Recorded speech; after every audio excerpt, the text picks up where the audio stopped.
വിസ്മയെയും ഉത്രയെയും അറിയാത്ത മലയാളികൾ ഉണ്ടാകില്ല. സത്യത്തിൽ പേര് മാത്രമാണ് മാറുന്നത്. സംഭവങ്ങളും അനുഭവങ്ങളും എല്ലാം ഒന്ന് തന്നെയാണ്.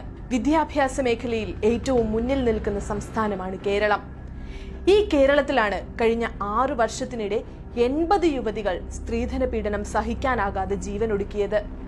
15 വർഷത്തിനിടെ ഇങ്ങനെ 247 ജീവനുകളാണ് സ്ത്രീധന പീഡനം മൂലം ഇല്ലാതായത്.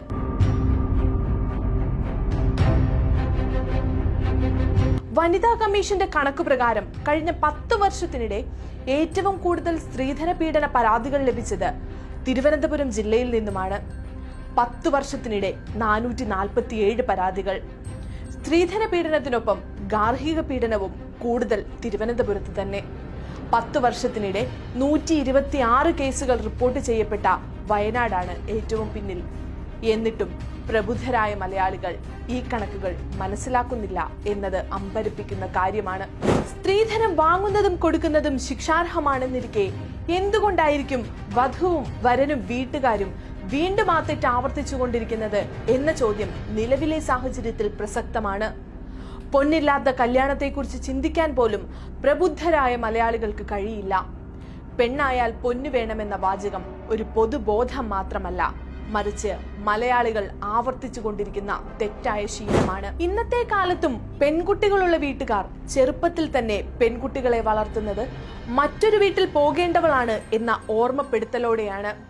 കിട്ടുന്ന പണമെല്ലാം സൂക്ഷിച്ചു വയ്ക്കുന്നത് അവളുടെ വിദ്യാഭ്യാസത്തിനോ അവളുടെ മറ്റാവശ്യങ്ങൾക്കോ വേണ്ടി ആയിരിക്കില്ല. പകരം അവളെ നാട്ടുകാർക്ക് മുന്നിൽ മറ്റൊരുവന് കൈപിടിച്ചു കൊടുക്കുവാൻ വേണ്ടിയായിരിക്കും. ഉള്ളതെല്ലാം വിറ്റുപെറുക്കിയും കൊള്ളപ്പലിശയ്ക്ക് കടമെടുത്തും എടുത്താൽ പൊങ്ങാത്ത സ്ത്രീധനം കൊടുത്ത് മകളെ കെട്ടിച്ചയച്ച് കടക്കണിയിലായ വീട്ടുകാർ നിരവധിയാണ് നമുക്ക് ചുറ്റും.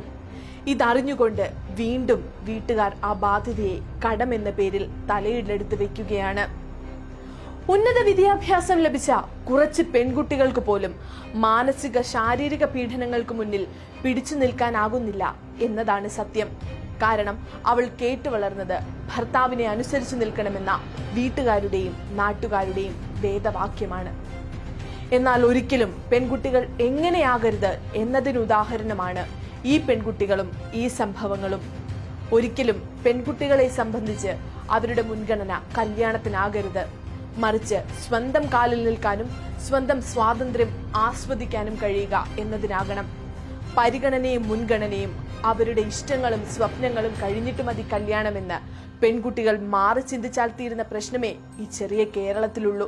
കല്യാണം എന്നാൽ ഭൂരിഭാഗം സ്ത്രീകൾക്കും ഒരു കെണിയും സ്ത്രീധനം ഒരു സത്യവുമാണ്.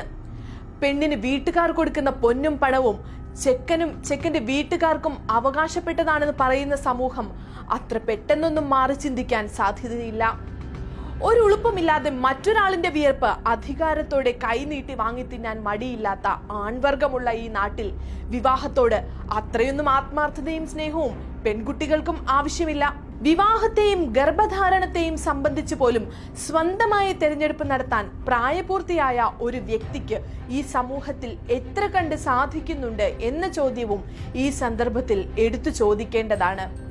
ഉത്രയും വിസ്മയും ആവർത്തിക്കാതിരിക്കട്ടെ എന്ന് കേരളം ആഗ്രഹിക്കുമ്പോഴും പൊന്നില്ലാത്ത പെണ്ണിനെ ഉൾക്കൊള്ളാൻ കഴിയാത്ത സമൂഹത്തിന്റെ ഈ വികൃത ചിന്താഗതി എന്ന് മാറും എന്നതുകൂടി ഒരു ചോദ്യചിഹ്നമായി നിലകൊള്ളുക തന്നെ ചെയ്യും.